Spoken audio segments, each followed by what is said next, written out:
Muy buenas tardes, muy buenas noches, mis hermanos. Sean bienvenidos. De nuevo estamos continuando con nuestro estudio de Lucas. Y pues continuemos. Lucas 1 del 57 al 80. Lucas 1 del 57 Lucas capítulo 1 del versículo 57 al versículo 80. En un tema que hemos titulado La promesa cumplida. Normalmente nosotros nos encontramos con que diversas veces cuando se nos dice que vamos a tener algo, que se nos va a conceder algo, lo esperamos y con ansias, con gusto, con alegría, estamos dispuestos a esperar, estamos dispuestos porque se nos recuerda, es que te voy a dar algo o vas a recibir algo. Y eso es nuestro comportamiento normal, ¿no? Esperar y que pues se nos dé lo que se acordó que se nos iba a dar. Entonces al recordar eso, nos llena de un aliento profundo, de un ánimo profundo, siempre tener en la mente recordando. Pero nada se compara a cuando eso que tanto hemos esperado ha llegado. No se compara en la espera del celular a cuando el celular ha llegado. No se compara la espera del título cuando el título ha llegado. A nada se compara cuando ha llegado por fin lo que tanto hemos esperado. Y ese es el caso de este de estos textos que a continuación vamos a estudiar, que la promesa de Dios por fin se había cumplido. Lucas 1, versículo 57 al 80. Demos de lectura. Cuando Elizabeth se cumplió el tiempo de su alumbramiento, dio a luz a un hijo, y sus vecinos y parientes oyeron que el Señor había demostrado su gran misericordia hacia ella, y se regocijaban con ella. Y al octavo día vinieron para circuncidar al niño y le iban a llamar Zacarías, según el nombre de su padre. Pero la madre respondió y dijo, no, sino que se llamará Juan. Y le dijeron al padre cómo lo quería llamar. Él pidió una tablilla y escribió lo siguiente, su nombre es Juan. Y todos se maravillaron. Y al instante fue abierta su boca y suelta su lengua y comenzó a hablar dando alabanza. Y vino temor sobre todos los que vivían a su alrededor. Y todas estas cosas se comentaban en toda la región montañosa de Judá. Y todos los que oían las guardaban en su corazón diciendo, ¿qué pues llegará a ser este niño? Porque la mano del Señor ciertamente estaba con él. Y su padre Zacarías fue lleno del Espíritu Santo y profetizó diciendo, bendito sea el Señor Dios de Israel, porque nos has visitado y ha efectuado redención sobre su pueblo y en la casa de David su siervo, tal como lo anunció por boca de sus santos profetas desde los tiempos antiguos, salvación de nuestros enemigos y de la mano de todos los que nos aborrecen, para mostrar misericordia a nuestros padres y para recordar su santo pacto, el juramento que hizo a nuestro padre Abraham, concedernos que librarnos de la mano de nuestros enemigos, le sirvamos en temor, en santidad y justicia delante de él todos nuestros días. Y tú, niño, serás llamado profeta del Altísimo, porque irás delante del Señor para preparar sus caminos, para dar a su pueblo el conocimiento de la salvación por el perdón de sus pecados y por la extrañable misericordia de nuestro Dios, con la que la aurora nos visitará desde lo alto, para darle la luz a los que habitan en tinieblas y en sombra de muerte, para guiar nuestros pies en el camino de paz. Y el niño crecía y se fortalecía en espíritu, y vivió en lugares desiertos para el día en que apareció en público en Israel. Esta es la perfecta, única y verdadera palabra de Dios. Y el que habla y predica es Dios. Hagamos palabra de oración. Señor, gracias te damos que podemos estar delante de ti, Señor, estudiando tu palabra. Te pedimos que nos recuerdes, Señor, que no estamos aquí para dar un show, para hacer algo interesante. Estamos aquí para predicar tu palabra, Señor, lo cual es lo más grande y verdadero que hay, lo cual es lo que tú le dejaste al ser humano, y todo el ser humano, Señor, tú lo llamas a que venga, oiga, escuche y entienda tu palabra, porque el que habla es Dios. Y por lo tanto nuestra responsabilidad es de principio a fin declarar lo que tú has dicho. Yo te pido que en el nombre de Cristo Jesús tú hables a los corazones de ellos, Señor, tú los convenzas del pecado, tú seas aquel que traspase con tu palabra, y que sea el Espíritu Santo, Señor, el que venga y el que sea nuestro Maestro, el que lleve a cabo esta exposición, porque en Él confiamos hasta el último día de nuestros días, en Él creemos hasta el último día, en Él confiamos, como decía Spurgeon, en Él está nuestra fuerza, en Él está nuestro poder, y qué absurdo es querer predicar sin su poder. Pero también te pedimos que nos convenzas, que nos ayudes, y que tú hagas entendible el mensaje, tú hagas digerible el mensaje, y que seas tú el que está hablando a tu pueblo, Señor. Lucas 1 del 57 al 80 entra a todos aquellos que lo oigan, y que todo el mundo, Señor, venga y conozca cuán bueno eres y que conozca tu palabra. En el nombre de Jesús, amén y amén. La promesa cumplida, del versículo 57 al 66. Zacarías sabía que la promesa se había cumplido, ¿sí? O sea, él estaba completamente entendido que la promesa se había cumplido. Sin celulares, tablets, TikToks, todo Israel se había enterado del nacimiento de Juan. O sea, era una noticia tan grande, tan preciosa, tan hermosa, que el puro hecho de escuchar esta noticia llevaba a la gente a que la gente quisiera conocer más y entender más. Y entonces, cuando ellos estaban entendiendo esto, ellos decían, bueno, ¿por qué razón está aconteciendo esto? Y la realidad era porque el Señor, como dice su palabra, el Señor había demostrado su gran misericordia. Y el Señor había entendido lo que la palabra de Dios les estaba diciendo. O sea, Zacarías había entendido lo que Dios había hablado, y por lo tanto el pueblo entero, o sea, toda Jerusalén había entendido lo que Dios había hablado, y eso los llenaba de una gran alegría y una gran misericordia. ¿Por qué misericordia? Porque ellos entendían que 400 años Dios no había hablado, y que si Juan el Bautista había llegado es porque Dios estaba hablando de nuevo, que Dios no los había olvidado. Entonces, cuando vemos que Dios no te ha olvidado, no está diciendo que a Dios se le olvide. Está claramente diciendo todo lo contrario, que nunca, nunca se ha olvidado. O sea, cuando Dios dice, es que Dios se acordó, no es que a Dios se le haya olvidado, es que Dios está, ¿cómo se podría decir? Está declarando que nunca se ha olvidado. Cuando me he acordado, está diciendo nunca me he olvidado.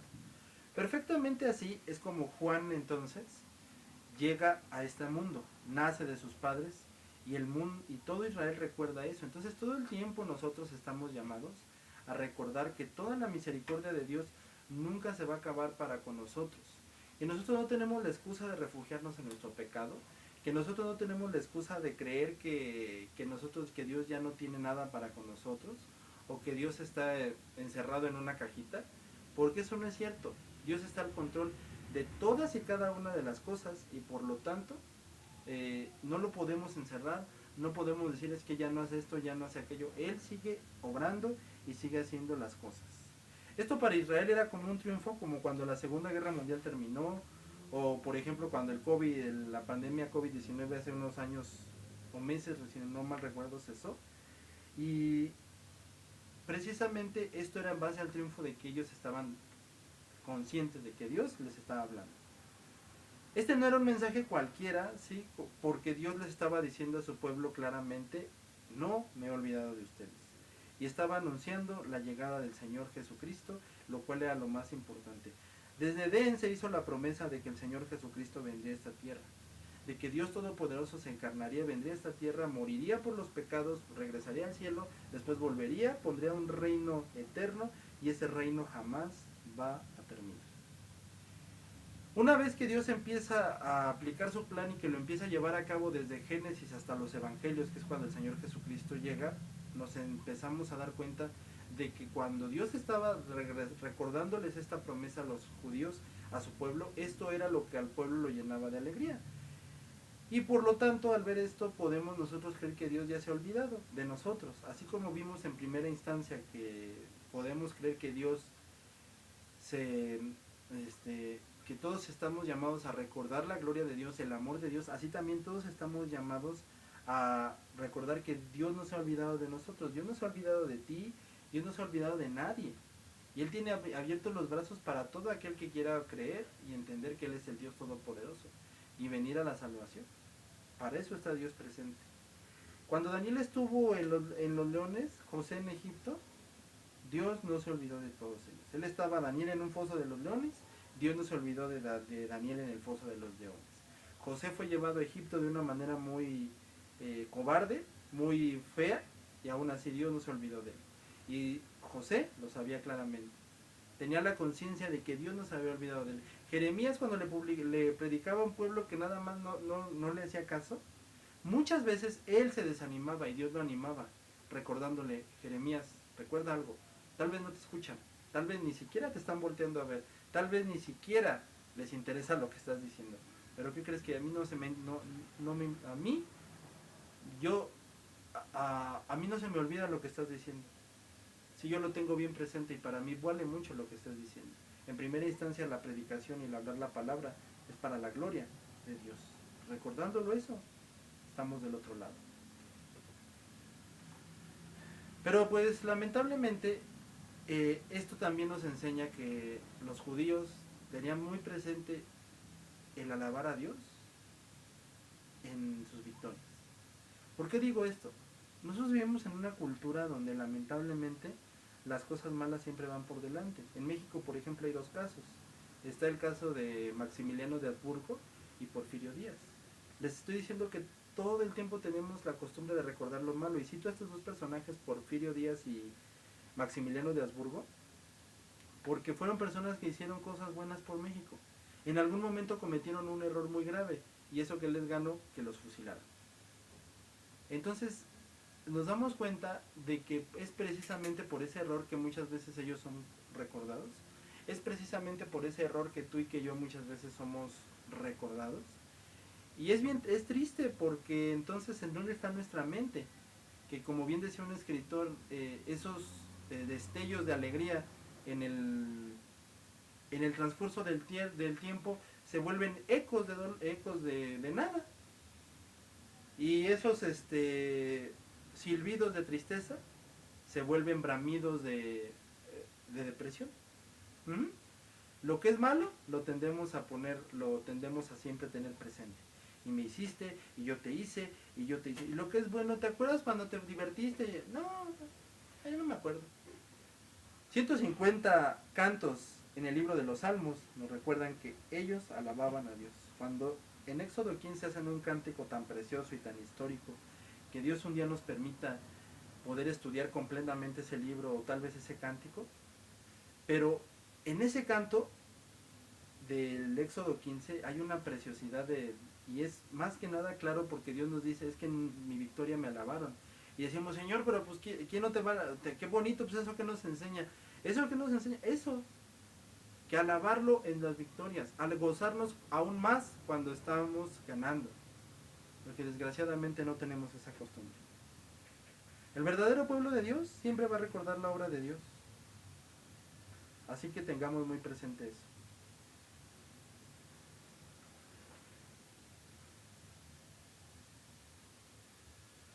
También recordando que Dios tiene un plan para todos y cada uno de nosotros. El hombre no es señor de su camino, ni del hombre que camina es ordenar sus pasos. Normalmente era costumbre que a los que en la cultura judía que tú te llamaras como como tu padre, ¿no? O sea, yo tengo a mi padre se llama Martín y yo me tengo que llamar Martín según la cultura judía. Y así, ¿no? Si tu padre se llama David, tú te tienes que llamar David. Si tu padre se llama Josué, tú te tienes que llamar Josué. Entonces, si el hijo de Zacarías nacía, pues tenía que llamarse Zacarías por lógica judía tradicional. Pero la realidad es que él, sin hablar, sin hablar, bueno, de hecho esto lo estoy haciendo un poquito parafraseado, pero realmente él no podía hablar. O sea, estaba con la boca, no emitía sonido. Entonces lo que él hace es que les escribe en una tablilla, este va a ser su nombre. Y dicen, no, pero es que no está el nombre de su papá. Es que no está el nombre de Juan, perdón. No está el nombre de Zacarías. Aquí dice Juan, él no se llama Juan, se llama Zacarías. ¿Por qué? Porque Zacarías no olvidó la promesa de Dios. Y él tuvo presente la promesa de Dios. Entonces muchas veces nosotros llevamos una costumbre, llevamos un lineamiento de vida, llevamos una cronología de tiempo, pero Dios tiene un tiempo. Ahí sí es cuando aplica, los tiempos de Dios son perfectos, no cuando nosotros lo aplicamos en nuestras frases que nada tiene que ver, sino que estamos hablando de, de que allí sí es donde entra, donde verdaderamente tenemos que ver y darnos cuenta lo que Dios está hablando. Y es que en verdad a veces nosotros trazamos nuestro camino, pero del hombre que camina no es ordenar sus pasos. El hombre no es señor de su camino. Entonces los judíos ya tenían su cultura. Miren, el niño se va a llamar así. Y Dios les dijo, no, o sea, Zacarías, recuerden que Dios me dijo, no, mi hijo se tiene que llamar Juan. Por lo tanto, se rompió esa tradición, al menos con este Zacarías, porque ese bebé se llamaría Juan. Todo Israel, al ver este trasfondo de cómo Dios hizo las cosas, decían, no, pues Juan tiene un gran propósito. Este bebecito, este nene que acaba de nacer, tiene un gran propósito, que la mano de Dios está sobre él. Desafortunadamente, muchas veces en nuestra cultura ese tipo de versículos, como paréntesis lo digo, se ha usado para muy malas interpretaciones, pero no.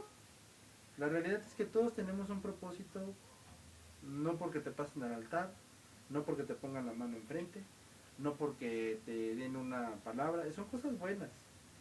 Y es muy hermoso las experiencias que muchos podamos contar acerca de que hemos tenido con Dios. Pero la realidad es que tú tienes un propósito de que por medio de ti el Señor Jesucristo sea glorificado. Ese fue el propósito de Juan el Bautista desde el momento de su nacimiento. Asimismo, el propósito de Sansón en Jueces no fue enamorarse de una filistea, no fue el cabello, no fue no tomar bien. El propósito de Sansón, de Juan el Bautista y de mucha gente que podemos ver a lo largo de toda la escritura es consagrarse a Dios Todopoderoso y es entregarse en cuerpo y alma, mente y espíritu a Dios Todopoderoso. Y por lo tanto ese es nuestro propósito. Así que el poder de Dios estaba completamente en Juan el Bautista. Para la gloria de Dios y jamás para la gloria de Juan el Bautista. Ese es el propósito por siempre que debemos de tener. Recordando la salvación. Esto nos lleva a lo siguiente que tenemos que recordar, recordando la salvación. Una vez que ocurren todas estas cosas, o que el niño nace, y Zacarías vuelve a hablar, habla, pero no habla para quejarse o para decir por fin he sido libre, por fin Dios me ha librado, por fin, o gracias Señor, o hasta enojarse, ¿no? No. Cuando el rey Nabucodonosor en el libro de Daniel, del profeta Daniel, es vuelto un animal y se va al campo, regresa, Dios lo vuelve otra vez, le quita el castigo, y una vez que le quita el castigo él la agarra y dice, me castigaste, tú tienes la culpa, es que fue por ti, es que ¿qué me hiciste? No, él agarra y dice, sea bendito el nombre de Dios del siglo, de siglos en siglos. Justos y verdaderos son sus caminos, grandes y maravillosas son sus obras. A ti Dios de los cielos te alabo. O sea, él prorrumpe, o sea, habla una alabanza y una grandeza completa hacia Dios. Por lo tanto, Zacarías procede a hacer un himno que se conoce como el Benedictus. Miren, en toda la Biblia hay distintos cantos, los cantos de Asaf, los cantos de Débora, el canto de Barak y de Débora en el libro de Jueces, la dedicación del templo, y acompañados de címbalo, y hay otros, 150 salmos y 50 cantos, todos esos son cantos, son himnos de alabanza. Pero todos estos son con un fin, la glorificación de Dios absolutamente. Tienen tres fines, la gloria de Dios, la gloria de Dios, recordando por primera la justicia de Dios y que Dios es el Rey eternamente. Es decir, que va a volver y que va a volver, que por medio de su Hijo ha salvado al mundo y que Él es el Rey de toda la tierra. O sea, apuntando a que Él es el gobernante supremo y que un día Él va a venir y va a ser el Dios de toda la tierra. Entonces, todos los cantos que hay en la Biblia siempre por lo regular apuntan a esos tres estilos según la cultura judía. Y la cultura bíblica, desde luego, ¿verdad? Porque estamos hablando de la Biblia. Entonces, son tres tipos que los vuelvo a repetir. Primeramente es la justicia, la grandeza y la gloria de Dios. Segundo, ¿de qué se trata en este tipo de cantos? Segunda cosa es la justicia de Dios, que Dios es justo en sus juicios, grandes y maravillosas son tus obras, justos y verdaderos son tus caminos. Y tercer lugar, claramente lo dice, tercer lugar es que Dios es el Rey de toda la tierra. Así de sencillo. Él va a dominar, Él va a guardar. Guardémonos de seguir viviendo como se nos da la gana, guardémonos de seguir haciendo las cosas como se nos da la gana, porque Él es el Dios de toda la tierra. Y a Él le tenemos que dar cuentas. Y por lo tanto entona este himno.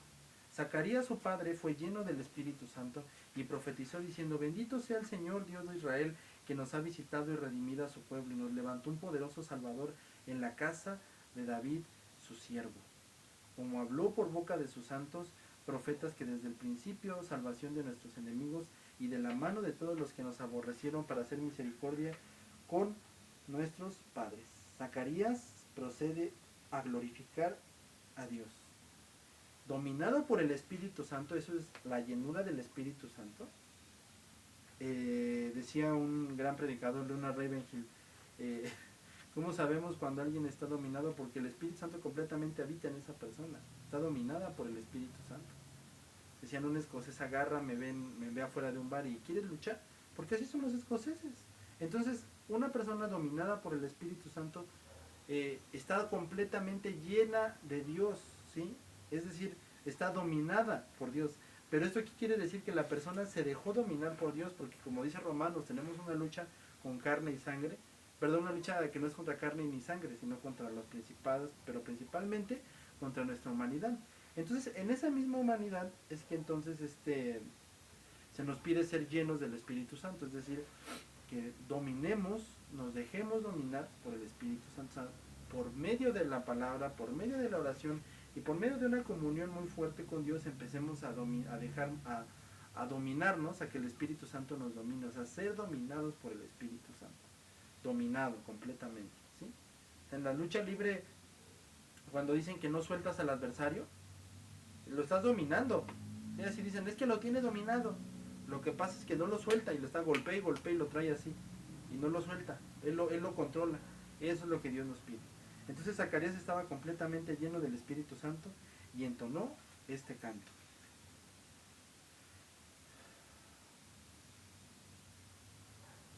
Adora a Dios por todo lo que ha hecho y porque es bueno, haciendo un énfasis especial en que los ha salvado, y los salvó de los egipcios, de Amalek y de los filisteos. Por lo tanto, principalmente de eso es de donde aplica o donde habla desde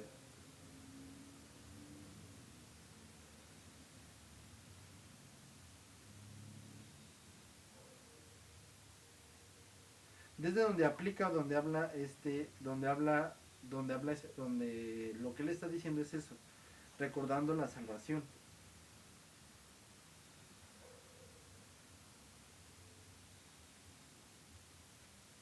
Y por lo tanto dice que él que los ha visitado y ha efectuado una redención para su pueblo, ya que por medio de él Jesucristo llega, por medio de él se prepararía el camino para que Jesucristo llegara. Estaba recordando la promesa que se le dio a Abraham, pero la promesa del error más grande de los judíos es que ellos aspiraban a una libertad física, pero Cristo Jesús les venía a dar algo más grande que eso, que era una libertad espiritual de sus pecados a él y a todo el mundo. Por lo tanto, cuando nosotros creemos que él venía, cuando ellos se gozaban de una libertad, se gozaban de una alegría de que serían ya libertados de la libertad que Dios les daría, porque la libertad que Dios les daba, como dicen Ezequiel y en Isaías, era ser libres de que Él pondría su espíritu en ellos y que serían libres, de que Dios los salvaría su alma, salvaría su alma, porque en la carne, el cuerpo, todo eso tiene que fallecer, tiene que terminar. Entonces, cuando Dios apuntaba a eso, Él estaba apuntando a que ellos serían completamente libres y salvados enteramente, pero de su alma. Y de eso Zacarías se gozó. Y él también dice, Dios está levantando un profeta, o sea, Dios lo levantó. No lo levantó ningún ministerio, no lo levantó nadie. Esto no quiere decir que que los ministerios no levanten gente. Está diciendo que el llamado de Juan el Bautista fue completa y absolutamente soberano. Es Dios el que nos llama, no nosotros. Nosotros no vamos a Él. Él es el que nos trae. Él es el que nos lleva. Desde tanto, esta era una promesa que era completamente llevada desde siempre. Y esta promesa era dada desde Habacuc, desde Jeremías, desde Amós, y por lo tanto todos ellos hablaban de esta promesa, que un día vendría el Salvador y que este Salvador, lo vuelvo a repetir, vendría a salvarlos, pero de sus pecados, de su salvación. Que un día el Mesías vendría y gobernaría enteramente. Pero ciertamente la principal misión del Mesías, y si no lo podemos ver más fuerte, era que él vino precisamente a morir. Y recordarles que Dios pues no se ha olvidado de ellos. En ningún momento Dios se ha olvidado de ellos. Esto nos lleva al siguiente apartado llamado la obediencia del 73 al 75. El juramento que hizo Abraham a nuestro Padre que nos había de conceder que librarlos de nuestros enemigos sin temor le serviríamos en santidad y en justicia delante de él todos nuestros días.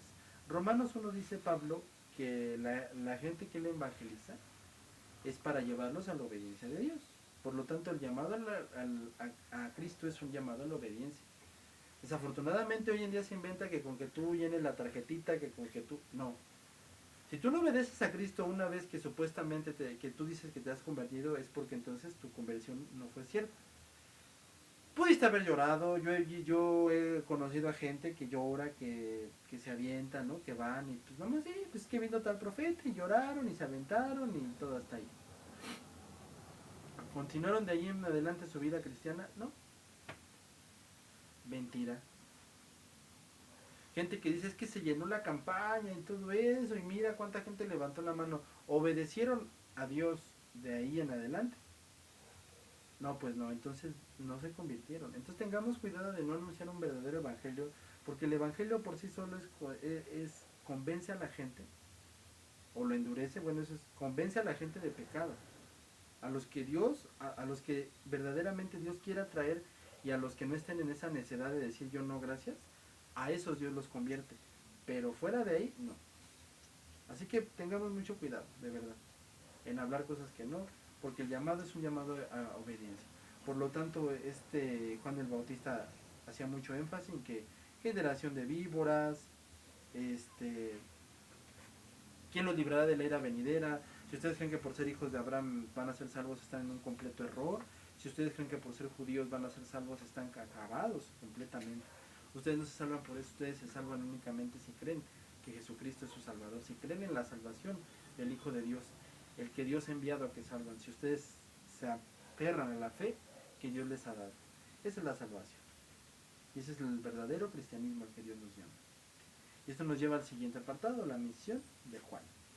Y tú, niño profeta del Altísimo, serás llamado, porque tú irás delante de la presencia del Señor para preparar sus caminos, dar conocimiento de su salvación a su pueblo, para perdón de sus pecados por la extrañable misericordia de nuestro Dios, aunque nos visitó desde la aurora, para dar a luz a los que habitan en tinieblas, en sombra de muerte, para encaminar nuestros pies por camino de paz. Y el niño crecía y se fortalecía en espíritu y estuvo en lugares desiertos hasta el día de su muerte. En una ocasión en el Evangelio de Juan le preguntaron precisamente a Juan, ¿quién eres tú? ¿Elías? Dijo, no soy. ¿Eres tú el profeta? Y él dijo, no. Y le dijeron, pues entonces, ¿quién eres? Para que les demos respuesta a los que enviaron, ¿qué dices de ti mismo? Y él dijo, yo soy una voz de uno que clama en el desierto. Juan el Bautista, querido amigo, hermano, había entendido algo muy importante que tú debes de entender hoy. Juan el Bautista había entendido que su misión nada más era venir y preparar a la gente para que llegaran a Cristo. Juan el Bautista solamente era el señalamiento de es él. Cuando te llegan y te dicen ¿dónde está el baño? ¿Dónde está el restaurante? Tú no eres el restaurante. Tú agarras y dices hacia allá. Cuando te dicen es que hacia dónde está la playa, hacia allá. Ajá. Entonces tú no eres la playa, a ti no te están buscando. Tú no debes de procurar que tú no eres el que está buscando, a ti no te están buscando, están buscando la playa, están buscando el baño, están buscando el lugar. Ajá. Y entonces te están diciendo, no sabe para dónde está ese lugar y a quién están buscando, a ese lugar. Y tú les dices, para allá. Aunque Juan el Bautista solamente era el que decía, los pastores nada más están llamados a decir, es él, ve con él, vamos con él, yo te predico a él, él es tu salvador, él es el que te va a meter al cielo, él es el que va a dar cuentas por ti, Jesucristo. Y ese es mi trabajo de cualquier pastor, de cualquier persona que en verdad se llame pastora, que en verdad se llame profeta, en verdad se llame apóstol. Si no están haciendo eso, olvídate, no son pastores. Son personas que han falseado el derecho, que le roban el dinero a la gente, que abusan de la gente, y pues bueno, como dice el apóstol Pedro, sobre esa gente el juicio de Dios no tarda. Entonces, Juan el Bautista, que había entendido lo que les dijo: yo soy una voz que clama en el desierto. Yo no soy Dios, yo no soy el enviado, yo solamente vengo a preparar eso para que vean. Mi trabajo es decirles: vayan con él. Él incluso llegó a decir: yo he de menguar, ¿para qué? Para que él crezca.